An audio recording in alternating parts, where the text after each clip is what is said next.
भारत माता की, छत्रपति शिवाजी महाराज की, धर्मवीर छत्रपति संभाजी महाराज की, जय भवानी, जय भवानी, जय जय जय जय जय भवानी, जय जय जय जय जय शिवाजी, बोल सियापति रामचंद्र की, पवन सुत हनुमान की, उमापति महादेव की, बोलो जी भाई सब संतन की, भारत माता की, भारत रत्न डॉक्टर बाबासाहेब आंबेडकरांचा, हिंदू हृदय सम्राट शिवसेना प्रमुख बाळासाहेब ठाकरेंचा, हिंदवी स्वराज्याचे सरसंस्थापक छत्रपती शिवरायांना मानाचा मुजरा करतो। भारतीय राज्यघटनेचे शिल्पकार भारतरत्न डॉक्टर बाबासाहेब आंबेडकर यांना मानवंदना अर्पित करतो। आणि आज या विराट सभेमध्ये मंचावर उपस्थित असलेले महाराष्ट्राचे लोकप्रिय आणि धडाडीचे उपमुख्यमंत्री एकनाथराव शिंदेजी, माननीय केंद्रीय मंत्री पीयूष गोयलजी, आरपीआयचे राष्ट्रीय अध्यक्ष माननीय रामदास आठवलेजी, भाजपचे अध्यक्ष रवींद्र चव्हाणजी, माननीय विनोद तावडेजी, अमित साटमजी, रामदासभाई कदमजी, आशीष शेलारजी, मंगलप्रभात लोढाजी, उदय सामंतजी, योगेश कदमजी, रवींद्र वायकरजी, प्रवीण दरेकरजी, मिलिंद देवराजी, जयदीप कवाळेजी, राहुल शेवाळेजी, मीनाताई कांबळी, प्रकाशजी सुर्वे, कालिदासजी कोळंबकर, विद्याताई ठाकूर, योगेशजी सागर, परागजी अळवणी, प्रसादजी लाड, मिहिरजी कोटेचा, मनीषाताई कायंदे, तुकाराम काते, मंचावर उपस्थित सर्व मान्यवर नेता मंडळी, या ठिकाणी मोठ्या संख्येने उपस्थित असलेल्या आमच्या सर्व लाडक्या बहिणी आणि उपस्थित सर्व माझ्या लाडक्या भावांनो, खरं म्हणजे मुंबईच्या प्रचाराचा शुभारंभ मी आणि शिंदे साहेबांनी 3 तारखेला केला। तो दिवस तिथीप्रमाणे आई जिजाऊंचा जन्मतिथीचा दिवस होता। आणि आज ज्यावेळी शिवतीर्थावरची ही शेवटची सभा आम्ही घेतो, हा दिवस पुन्हा आई जिजाऊ मा साहेबांचा या ठिकाणी जयंतीचा दिवस आहे। आणि म्हणून आजच्या या पवित्र दिवशी या ठिकाणी छत्रपती शिवरायांचं स्मरण करून पुन्हा एकदा या महानगरपालिकेवर महायुतीचा भगवा फडकवण्याकरता आपण सगळे एकत्रित आलोत। आज स्वामी विवेकानंदांची देखील जयंती आहे। स्वामी विवेकानंदांनी हिंदू संस्कृती, भगवा झेंडा याला संपूर्ण विश्वापर्यंत नेलं आणि खऱ्या अर्थानं दिग्विजय मिळवला। अशा प्रकारचे स्वामी विवेकानंद यांनाही नमन करतो। कधी कधी मी विचार करतो, इतक्या सभा घेण्याची खरंच गरज आपल्याला आहे का? पण माझ्याकरता तो संवाद असतो। पण काही गोष्टी या सभांपेक्षा अधिक एका वेगळ्याच संवादामध्ये आपल्याला समजू शकतात। आणि म्हणून मी कोणाकडनं तरी शब्द उधार घेतो आणि म्हणतो, जरा लाव रे तो व्हिडिओ, लाव बरं जरा। हे उद्धव वगैरे जे आहेत ना, यांच्या मीच राजकारणाचाच मला कंटाळा आला होता आणि म्हणून मी बाहेर पडलो। आणि मग जर का उद्धवला कंटाळून तू शिवसेना सोडली असशील तर उद्धवच्या फोनची वाट का बघतोस? आणि ज्याने बाळासाहेब असताना त्यांच्या पाठीत खंजीर खुपसला, बाळासाहेबांचं ज्याने ऐकलं नाही तो माझं ऐकेल असं तुम्हाला वाटतं? तिथून बाहेर पडताना माझ्या बरोबर मी गाडी चालवतोय, माझ्या बरोबर उद्धव बाजूला बसलाय। तिथून हॉस्पिटलमधनं मातोश्रीला मी घेऊन आलो। हॉस्पिटलमधनं मातोश्रीला येईपर्यंत तेव्हा नाही रे वाटलं की बाळासाहेबांच्या पाठीत खंजीर खुपसणाऱ्याच्या बाजूला मी बसलोय म्हणून। बनवा बनवी, बनवा बनवी। मुलाखतीमध्ये मी असं म्हटलं होतं, सेनेबरोबर परत मनसेने युती करावी किंवा नाही हो, मी तुम्हाला सांगू का, तो माणूस बोलतो वेगळं आणि करतो वेगळं. हा माणूस विश्वास ठेवणार का नाहीये मला माहिती आहे. तो अख्ख्या देशाला आणि महाराष्ट्राला माहित नाही, इतकं जवळून मला माहिती आहे. त्या निंदकाचे घर असावे शेजारी. माझ्याकडे खूप व्हिडिओज आहेत. व्हिडिओ मराठीच्या मुद्द्यावरती असेल किंवा हिंदुत्वाच्या मुद्द्यावरती असेल, या उद्धव ठाकरेंच्या अंगावरती एक तरी केस आहे का हो? फक्त पैशासाठी, स्वार्थासाठी सगळ्या गोष्टी, कधी हा कधी तो कधी तो, पण बस मला सत्तेत बसवा. माझ्याकडे खूप व्हिडिओज आहेत. मग तुम्हाला हवा होता म्हणून माननीय बाळासाहेबांच्या नावावरती मुंबईचा महापौर बंगला जो ढापला, तो लोकांना विचारून ढापला. माझ्याकडे खूप व्हिडिओज आहेत. जे खोके खोके ओरडत आहेत त्यांच्याकडे कंटेनर्स आहेत. कोविड पण नाही सोडला त्यांनी. प्रत्येक वेळेला यायचं, बाळासाहेबांचं नाव पुढे करायचं, मग आम्ही लगेच बाबडपणाने इमोशनल. एकदा तुम्ही स्वतःच्या डोळ्यांनी आणि कानाने ऐका आणि डोळ्यांनी बघा. अहो ती नाही का ज्याला स्वतःला बाळासाहेब झाल्यासारखं वाटतं, मग कधी मराठीच्या नादाला लागतात, कधी हिंदुत्वाच्या नादाला लागतात. शेवटी त्या संजय दत्तला कळतं की साला आपण काही भेजे में केमिकल लोचा होईल आहे. अरे तू कोण आहे? तू कोण? वल्लभभाई पटेल काय महात्मा गांधी? तू कोण आहे की मी बोलतोय ना? अरे मी बोलतोय ना, काय लॉजिक आहे? बघा परिस्थिती काय होती. वो नेता नाम ले लो, वो क्या नेता है क्या? अरे वो तो सब मिली जुली सुपारीबाज है सभी. आमच्या आजोबांनी फार छान शब्द काढला होता असल्या वृत्तीच्या लोकांसाठी. हे सगळे लवंडे. संपलेल्या पक्षांवर मी उत्तर देत नाही. संपलेल्या पक्षांवर मी उत्तर देत नाही. पेंग्विन. बाबा दुपार झाले आता उठले असतील आणि सुपारी सगळेच असतील. बाबा दुपार झाले आता उठले असतील. कोणाचा कधी उठतंय, तुला काय करायचंय? गेल्या 14 वर्षात मी 5 वर्षाचा पहिला हिशोब देतो. गेल्या 5 वर्षाचा, या 5 वर्षामध्ये या मुंबई महानगरपालिकेचं बजेट किती? बजेट 21,000 कोटी रुपये. 21,000 कोटी रुपयाचं बजेट या मुंबई महानगरपालिकेचं. त्यातले 60% पैसे हे आस्थापनेवरती जातात, तिथल्या पगारावरती जातात, इतर गोष्टीवरती जातात. राहतात किती? 40%. आता 40%मध्ये जर समजा पकडलं तर 21,000 कोटी मधले जर 40% पकडले, साधारणपणे 8,000 कोटी रुपये दरवर्षी हातामध्ये राहतात. म्हणजे 5 वर्षामध्ये कमीत कमी 40,000 कोटी रुपये हातामध्ये होते. या मुंबई शहरावरती खर्च करायला गेले कुठे? गेले कुठे? गेले कुठे? गेले कुठे? गेली 20-20, 25-25, 30-30 वर्ष महानगरपालिका आहेत, ज्याच्यामध्ये शहराचा तर विकास झालाच आहे, पण मराठी माणूसही उद्ध्वस्त झालाय. माननीय बाळासाहेब असताना या सगळ्या गोष्टींकडे एक बारीक लक्ष ती असायचं.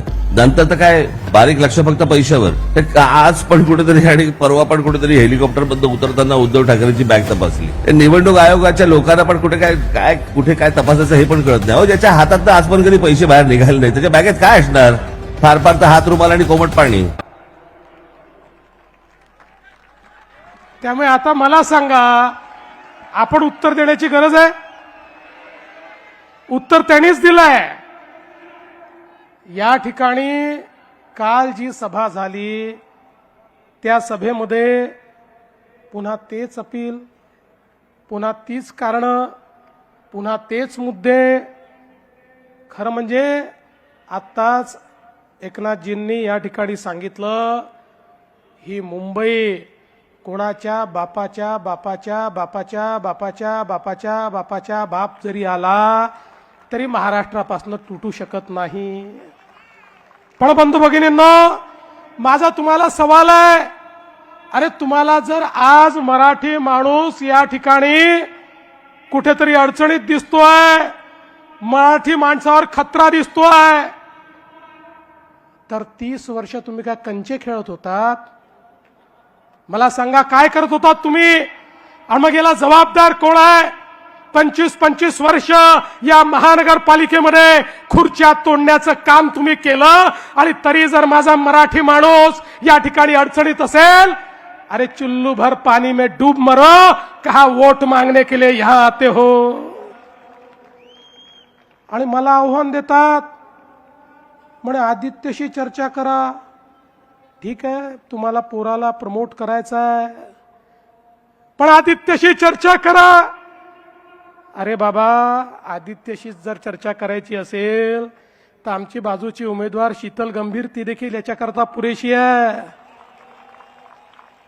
आज खुलं आव्हान देतो, उद्या दिवसभरात कधीही आदित्य ठाकरेंनी सांगावं, त्या ठिकाणी आदित्य ठाकरे येतील, आमच्याकडनं शीतल गंभीर येईल आणि करूया चर्चा. आणि मग काय सांगायचं? मुंबईकरांकरता शेवटची निवडणूक, मराठी माणसाकरता शेवटची निवडणूक. बंधू भगिनींनो, ही मुंबईकरांकरता शेवटची निवडणूक नाही, ही मराठी माणसाच्या अस्तित्वाची निवडणूक नाही. अरे हा मराठी माणूस तो आहे ज्यानं अटके पार झेंडे लावले. छत्रपती शिवाजी महाराजांनी आम्हाला असं सळसळत रक्त दिलाय. आम्ही अन्याय सहन करणारे हे मराठी लोक नाही आहोत. अरे आम्ही तर त्या ठिकाणी पानिपतच्या लढाईमध्ये लढण्याकरता गेलो होतो. ते संकट महाराष्ट्रावर नव्हतं. अहमद शाह अब्दालीने त्या ठिकाणी पत्र लिहून कळवलं होतं मराठ्यांना की तुम्ही केवळ सिंध, पंजाब आणि बलुचिस्तान हे माझा आहे म्हणून सांगा, उर्वरित संपूर्ण भारत हा मराठ्यांचा आहे म्हणून मी त्या ठिकाणी त्याला मान्यता देतो. पण मराठे थांबले नाही, कारण आपल्या भारताचे तुकडे होत होते आणि तिथे जाऊन लढलेले आम्ही मराठे आहोत. आणि तुम्ही या ठिकाणी आम्हाला सांगता आपलं अस्तित्व संपून जाईल. अरे मराठी माणसाच्या अस्तित्वाची लढाई नाहीये, तुमचं अस्तित्व पणाला लागलेलं आहे. आणि म्हणून पुन्हा एकदा सांगतो, तुम्ही म्हणजे मराठी नाही, तुम्हीच म्हणजे महाराष्ट्र नाही, तुम्ही म्हणजे मुंबई नाही.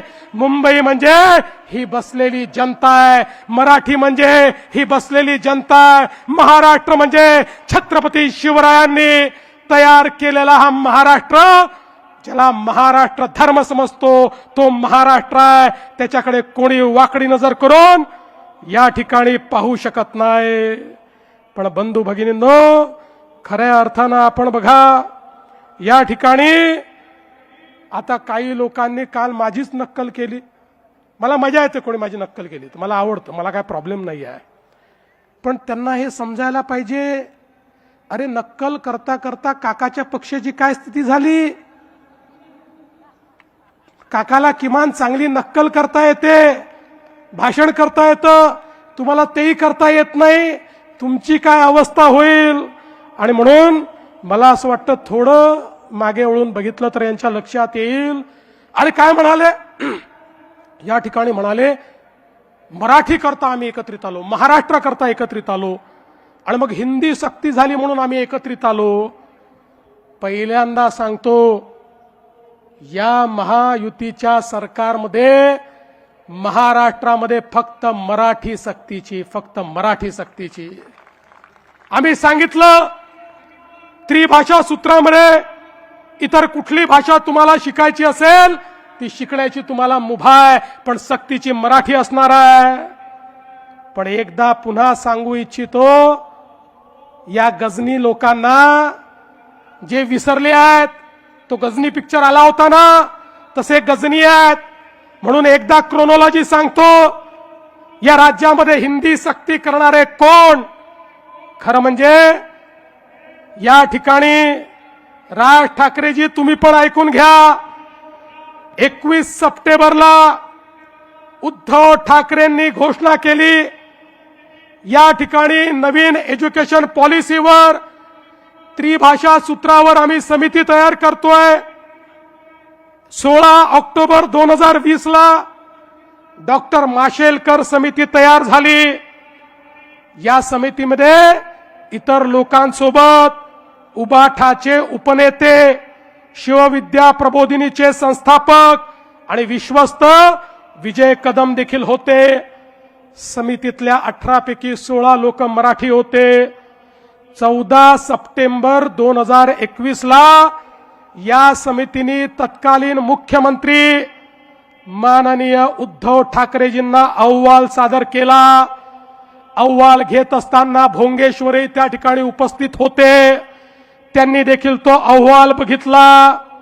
आता हा जो अहवाल आला, या अहवालाचा पृष्ठ क्रमांक 56 कॉपी पण पाठवतो आणि अहवालही पाठवतो. पृष्ठ क्रमांक 56 वर भाषेकरता जो उपगट केला त्या उपगटाचा अहवाल त्याच्यामध्ये दिलेला आहे. त्या उपगटामध्येही उबाठाचे उपनेते, शिवविद्या प्रबोधिनीचे संस्थापक विजय कदम त्या ठिकाणी होते. त्यातली शिफारस काय आहे? मुद्दा क्रमांक 8.1 इंग्रजी आणि हिंदी भाषा, नीट ऐका, इंग्रजी आणि हिंदी भाषा ही दुसरी भाषा म्हणून पहिल्या वर्गापासून लागू करण्यात यावी. मी नाही म्हणत आहे, या ठिकाणी उद्धवजींचा अहवाल म्हणतो 1ली ते 12वी विद्यार्थी इंग्रजी शिकत असतील तर त्याला हिंदी पण शिकवलं पाहिजे, त्यामुळे त्याला भाषेची जाण येईल.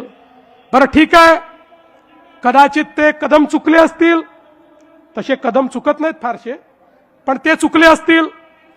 आणि हा अहवाल 14 सप्टेंबर 2021 ला या ठिकाणी सादर झाल्यानंतर 20 जानेवारी 2022 ला माननीय उद्धव ठाकरेंच्या अध्यक्षतेखालील मंत्रिमंडळाच्या बैठकीत आला आणि मंत्रिमंडळाच्या बैठकीने त्याला मान्यता दिली. म्हणजे 1ली पासून 12वी पर्यंत हिंदी सक्ती करण्याकरता कोणी मान्यता दिली? एकनाथ शिंदेनी दिली, देवेंद्र फडणवीसने दिली, उद्धव ठाकरे यांच्या कॅबिनेटनी ती मान्यता दिली. आणि एवढंच नाही, 7 दिवसांनी पुन्हा कॅबिनेट होते आणि मागच्या कॅबिनेटचे सगळे निर्णय आपल्याला माहिती आहेत की नाही किंवा मान्य आहेत की नाही याकरता मिनिटचं कन्फर्मेशन होतं. 7 दिवसांनी ज्यावेळी इतिवृत्त समोर आलं, पुन्हा उद्धव ठाकरेंनी मान्यता दिली आणि त्या इतिवृत्तावर उद्धव ठाकरेंची सही आहे. कागद माझ्याकडे आहे.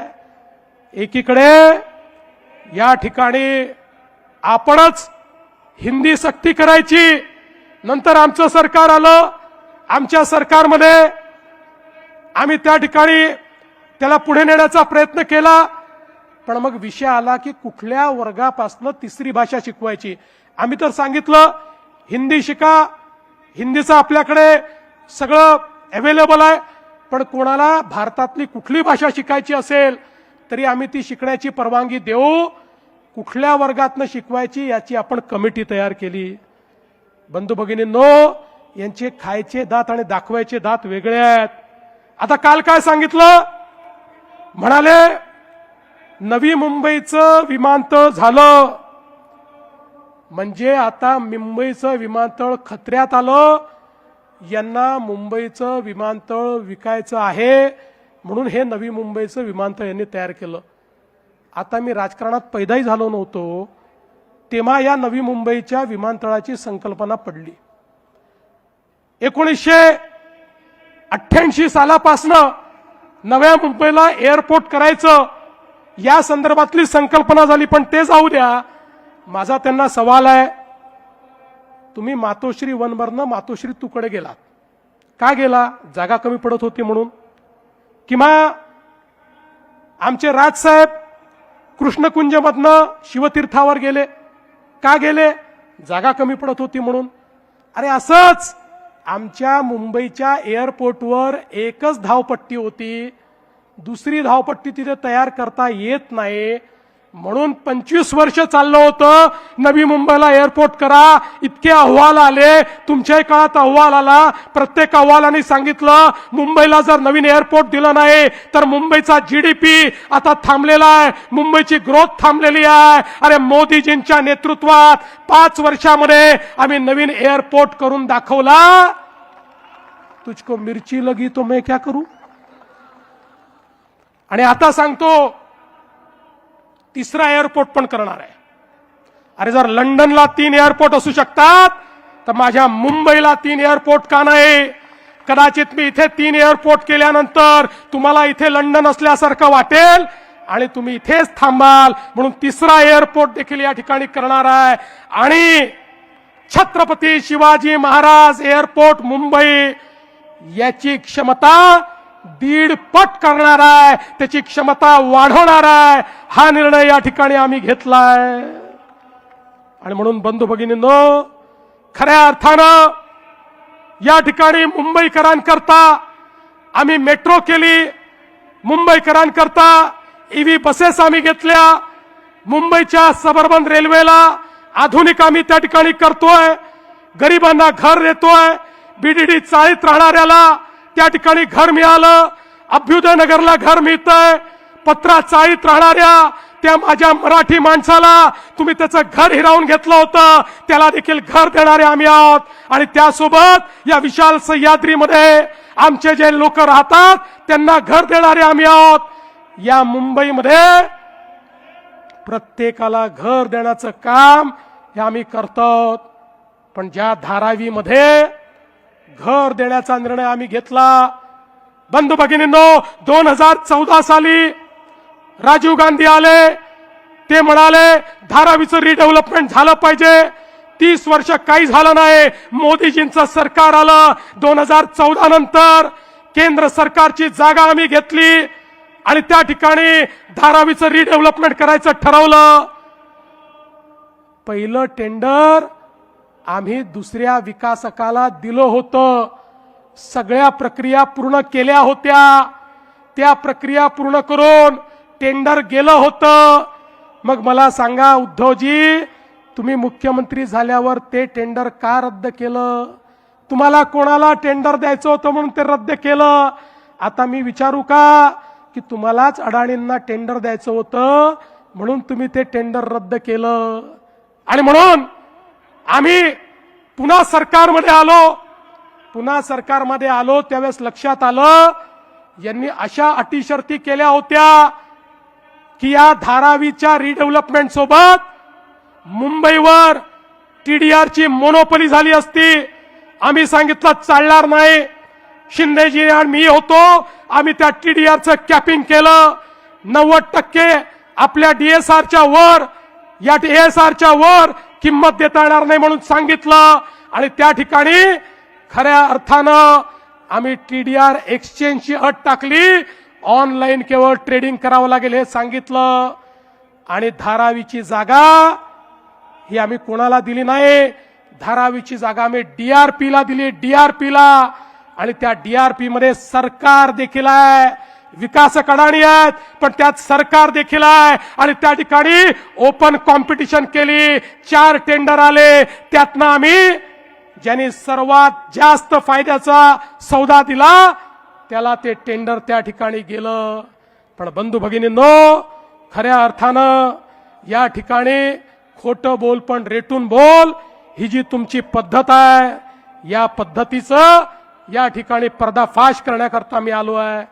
अरे बाबा, या सगळे जे प्रोजेक्ट आहेत, ज्या सगळ्या प्रोजेक्टचं तुम्ही बारसं करून राहिले, मी तर सांगितलं शेजारच्याचं पोरग मांडीवर बसवता आणि आमचं पोरग आहे सांगता. अरे या मुंबईला माहिती आहे, ये पब्लिक आहे, ये सब जानती है, कोणी केलाय मुंबई करता हे माहिती आहे. तुम्हाला दाखवण्याकरता एक देखील विषय या ठिकाणी या 25 वर्षात करता आला नाही. पण विकासावर बोलायचं असेल तर मर्द व्हावं लागतं. आता कोणामध्ये मर्दानगी आहे की नाही हे बोलणारा मी नाही आहे, माझे ते संस्कार देखील नाही आहे. पण माझ्या आई वडिलांपर्यंत तुम्ही पोचलात, माझ्या आई वडिलांवर तुम्ही बोललात.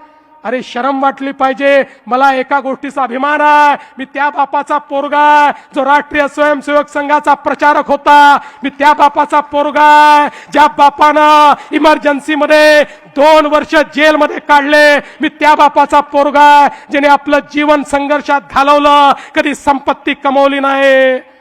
आणि मी तुम्हाला सांगू, अरे आज माझा बाप ज्यावेळी स्वर्गातनं मला पाहत असेल त्यावेळी त्यालाही हा आनंद होत असेल की माझं हिंदुत्व माझ्या मुलांनी या ठिकाणी चालवलं. पण तुमचे पिताश्री हिंदुहृदय सम्राट शिवसेना प्रमुख बाळासाहेब ठाकरे जेव्हा स्वर्गातनं पाहत असतील त्यावेळी त्यांना काय वाटत असेल. आता माझा मुलगा रशीद मामू सोबत बसायला लागला हे पाहिल्यानंतर त्यांना काय वाटत असेल. आणि म्हणून मी तुम्हाला एकच गोष्ट सांगतो, तुम्ही किती खोटं बोला तरी या जनतेचा तुमच्यावर विश्वास नाही. आता अडाणींच्या गुंतवणुकीबद्दल यांनी सांगितलं. खरं म्हणजे मला कधी कधी आश्चर्य वाटतं की गुंतवणूकदारांना लोक अट्रॅक्ट करतायत. बरं जाऊ द्या महाराष्ट्राचं, राहुल गांधी तर विरोधात आहेत ना अडाणींच्या, रोज बोलतात ना अडाणींवर.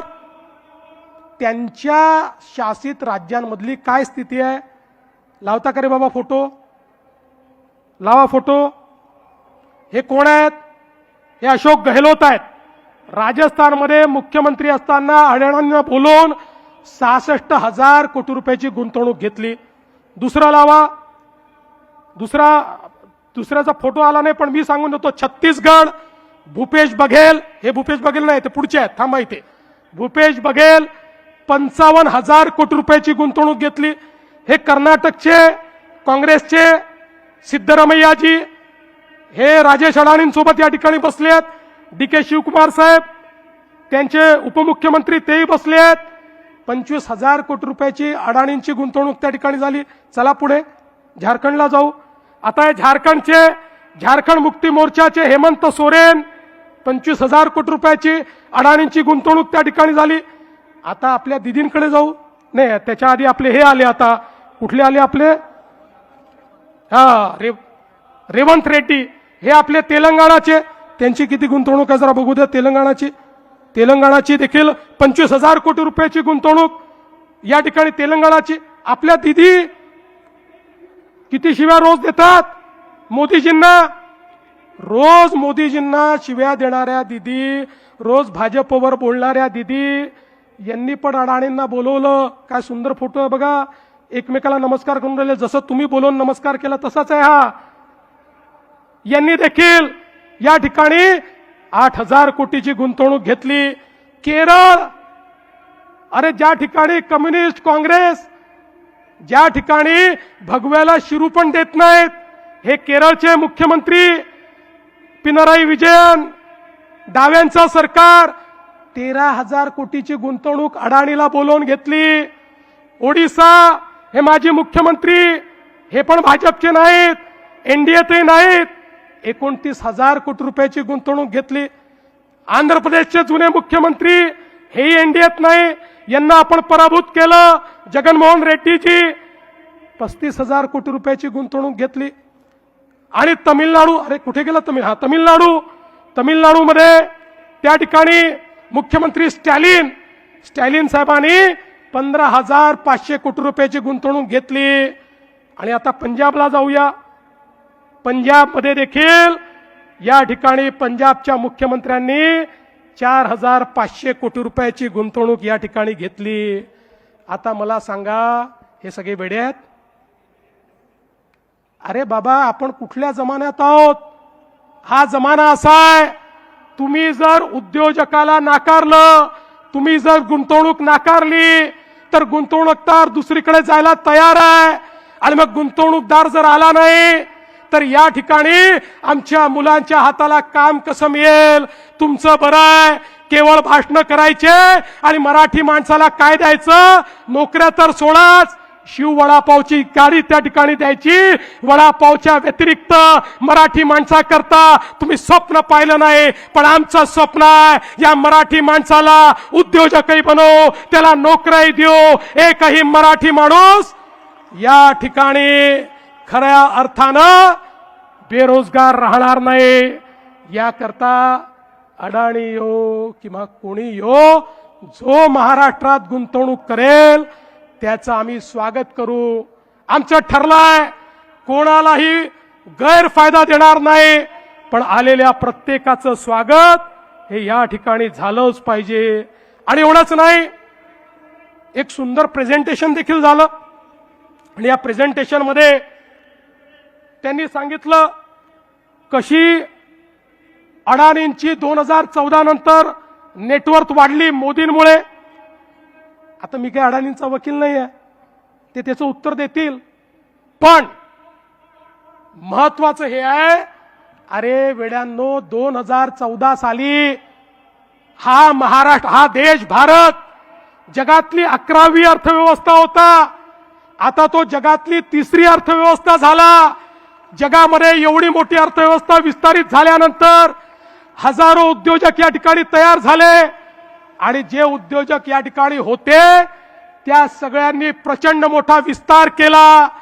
त्या प्रत्येकाची नेटवर्थ वाढली, प्रत्येकाचा रेव्हेन्यू वाढला, प्रत्येकाचं ऑपरेशन वाढलं. मी तर या ठिकाणी 25 कंपन्यांचंच फक्त बॅलन्स शीट आणलं आहे आणि त्यातल्या काही प्रमुखांचं वाचून दाखवतो, म्हणजे आपल्या लक्षात येईल नरेटिव्ह काय आहे. अरे मोदीजींनी तर हजारो कंपन्या ज्या कधी लिस्टेड नव्हत्या आज त्या लिस्टेडही आहेत आणि प्रॉफिट मेकिंग देखील आहे. तुम्ही बघा ही चांगली नावं आहेत सगळी जी लोक आपल्या राज्यामध्ये आपल्या मुलांना त्यांच्या हाताला काम देत आहेत अशा प्रकारची लोक आहेत. टाटा ग्रुपचा रेव्हेन्यू किती वाढला माहितीये? 14 पासून 24 पर्यंत 14 पासून 26 पर्यंत 664%. 664%. HDFCचा 377%. अडाणी ग्रुपचा 680%. L&Tचा 380%. इन्फोसिसचा 247%. ICICIचा 240%. आदित्य बिर्ला ग्रुपचा 566%. भारती ग्रुपचा 260%. मी छोटे छोटे म्हणजे 200% वाले वगैरे वाचतच नाही आता पुढेच जातो. सन फार्मा आपल्या मुंबईची कंपनी आपल्याला अभिमान असला पाहिजे. आपल्या मुंबईची कंपनी सन फार्मा यांचा रेव्हेन्यू किती टक्क्यांनी वाढला माहितीये? 1552%. 1552%. एव्हेन्यू सुपर मार्केट ही पण मुंबईवालेच आहेत. यांचा कितीने वाढला माहितीये? 1166%. वेदांताचा 400%. हिंदुजा ग्रुपचा 376%. गोदरेजचा 409%. TVS ग्रुपचा 529%. RJ कॉर्प ग्रुपचा 1033%. आता या सगळ्यांचे वाढले. यांच्यातल्या काही लोकांच्या तुलनेत तर तुम्ही सांगितलेला आकडा कमीच आहे. त्यामुळे जर आपली अर्थव्यवस्था विस्तारित होत असेल, आपल्याकडे गुंतवणूक येत असेल, आपल्या मुलांच्या हाताला काम मिळत असेल तर आपण त्याचं स्वागत केलं पाहिजे की रोज त्यांना धक्का मारला पाहिजे, रोज शिव्या दिल्या पाहिजे. अरे तुम्हाला चिंता नाहीये, तुमच्या पोराबाळाची तुम्हाला चिंता नाहीये, तुमच्याकडे काही कमी नाहीये, पण मला चिंता आहे त्या सामान्य मध्यमवर्गीय मराठी कुटुंबातल्या व्यक्तीची, या मुंबईकरांची ज्यांच्या मुलांच्या डोळ्यामध्ये स्वप्न आहेत. ती स्वप्न त्यांना पूर्ण करायची आहेत, पण ती स्वप्न पूर्ण करण्याकरता त्यांना देखील या ठिकाणी गुंतवणूक हवी आहे. ती गुंतवणूक त्यांना कोण देणार आहे हा खऱ्या अर्थानं या ठिकाणी हा सवाल आहे. आणि म्हणून मी तुम्हाला एवढंच सांगण्याकरता आलो आहे. मला फार उत्तर द्यायची आवश्यकता नाही आहे. मी जर उत्तर द्यायला लागलो तर अनेकांना तोंड दाखवायला जागा राहत नाही, तुम्हाला माहिती आहे. आणि म्हणून आज एवढंच सांगतो, आमचा संकल्प हा एकच आहे. या मुंबईमध्ये महायुतीचा भगवा फडकवायचा आहे, पण महायुतीचा भगवा कोणाला तरी महापौर बनवण्याकरता नाही, कोणीतरी खुर्च्या तोडाव्या म्हणून नाही. या ठिकाणी पारदर्शी प्रामाणिकतेतून या मुंबईला बदलायचा आहे. या मुंबईकरांच्या हक्काचा पैसा मुंबईकरांकरता वापरला गेला पाहिजे. बेईमान लोकांचं राज्य हे समाप्त करायचं आहे. जे कफन चोर आहेत, अरे कफन मध्ये देखील जे चोरी करतात असे बॉडी बॅग घोटाळेवाले यांना जेलमध्ये पाठवून या मुंबईमध्ये मुंबईकरांच्या हक्काचं सरकार हे बसवण्याकरता या ठिकाणी आम्ही आलो. आणि म्हणून बंधू भगिनींनो, मी एकच सांगतो, जिसे निभा न सकूं ऐसा वादा नहीं करता, जिसे निभा न सकूं ऐसा वादा नहीं करता. मैं अपनी बातें औकात से ज्यादा नहीं करता, भले ही तमन्ना रखता हूं आसमान छू लेने की, लेकिन औरों को गिराने का इरादा नहीं रखता. आणि म्हणून या मुंबईला आम्ही बदलून दाखव. 15 तारखेला मतदानाकरता जा. ज्या ठिकाणी कमळ दिसेल, ज्या ठिकाणी धनुष्यबाण दिसेल, चेहरा पाहू नका, माणूस काळा आहे की गोरा आहे पाहू नका, केस आहे की टकला आहे पाहू नका. चिन्ह केवळ दोनच, कमळ आणि धनुष्यबाण. कमळ आणि धनुष्यबाण, कमळ आणि धनुष्यबाण, कमळ आणि धनुष्यबाणाची बटन दाबा आणि पुढच्या 5 वर्षाकरता मुंबईकरांचं सरकार या ठिकाणी निवडून आणा, एवढीच विनंती करतो आणि माझं बोलणं संपवतो. धन्यवाद. जय हिंद, जय महाराष्ट्र.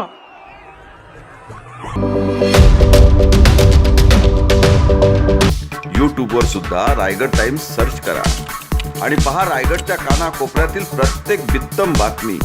आणि हो, लगेच सबस्क्राईब बटनवर क्लिक करायला विसरू नका. रायगड टाइम्स, आपलं चॅनल, आपला आवाज.